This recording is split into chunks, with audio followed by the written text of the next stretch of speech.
Hey y'all, what's up, what's good? It's your girl Michaela Janae here, back with another video. And in today's video, I have a recipe for you guys. If you know me, you know I love to cook, and it's getting close to the holidays, so I thought I'd share a few recipe videos with you guys. Some of my favorite things to cook. Some of them are easy, some of them are a little bit more complex, but all of them are so good and perfect to share with family. So today I'm going to be making Italian herbs and cheese biscuits, honey.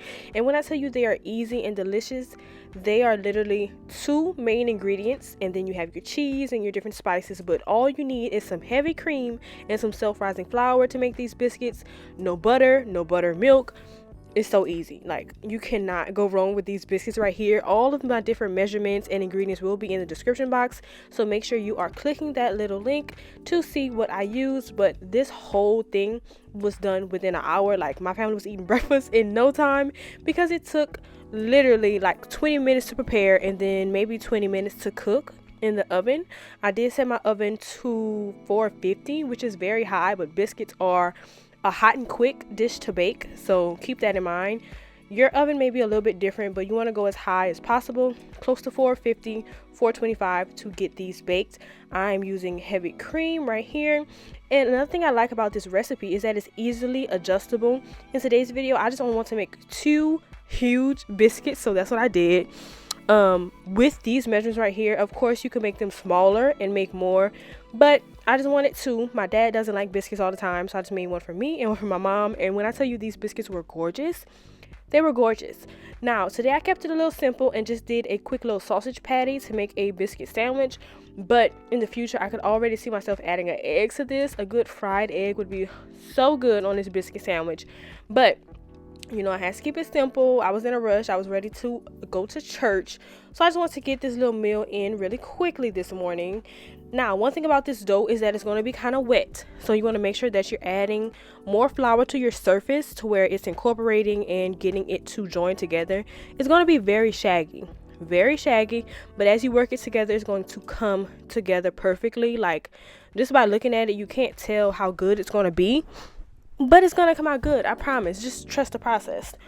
So as I continue to knead it, I usually like to use one of those like little metal scrapers, but mine was kind of lost this morning. I had no idea where it was, and I didn't feel like looking for it. So you see me just using my hands to kind of chop the dough in half and then stack it on top of each other, because right here what we're doing are creating our layers. You want a nice flaky layered biscuits, and I love a high rise biscuit, so I like to leave my dough as high as possible. But if you want to pat it down thinner, you can, to about a ½ inch, and that'll give you like a more regular biscuit instead of a colossal biscuit like what I had. But you know, your girl has to go bigger and better, so I was looking for a jumbo biscuit today. So that being said, you see me doing that right here, and if your dough doesn't completely match mine, that's fine. The look of the dough kind of changes, depends on what you add in and how much you add in. I added in just a little bit of cheese and my spices and everything, so it looks different this time. But you can also use this exact same recipe and don't do any additives. So these biscuits are amazing with no cheese, no spices, and they're still really good. Now, a pro tip for cooking biscuits: I really enjoy putting my biscuits in a cast iron skillet or sheet pan, and they need to be touching because it's going to help them to rise. Right here you see me putting on a egg wash on top, and that's just egg with a little bit of water, and it gives such a beautiful golden brown crust to the top of your biscuits. I absolutely love the look of an egg wash. You can also use butter, but butter's going to give like more of a light brown look. I love an egg wash. So as that's cooking on 450 for about 25 minutes, I'm going to work on my sausage patties. Right now I'm using the Jimmy Dean sausage in the maple flavor. I like maple, and I also like the hot flavor. Of course, sage would have been good too, but I am going to add sage into my sausage. I'm using salt, pepper, and red pepper flakes, and I'm just going to cook that on my little skillet.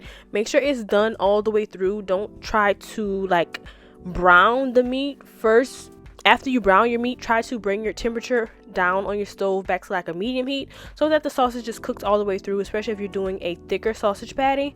But when I tell you, this breakfast came together so well, like my mom was in love with it. I was so happy with it, and it was just so good. I could see myself making different variations of this biscuit, but of course I didn't want to give you guys a plain recipe when I can make something a little bit fancy, especially for the holidays. These biscuits were so good, they were so moist, and it's so much easier than trying to use buttermilk and butter and making sure everything stays cold. Biscuits literally stress me out, and this is like the easiest biscuit recipe I've ever done. So good, you can't go wrong with it. 2 ingredients is all you need, and I love it. So I'm just going to continue to cook my little biscuit, and you guys are going to watch. And then in the comments, I want you to let me know what are some of your favorite breakfast things to make, and would you eat this biscuit? Okay, does this look like something you would enjoy on a nice Sunday morning with the family? Like, I'm loving this recipe. I really am. So I cannot wait to see whatever I cook up next for you guys. It's probably going to be something good. It's definitely going to be something with a Louisiana vibe. So stay tuned for that. I hope you had a very blessed week, and I pray that your next week is going to be full of blessings also. And I hope to see you in my next video.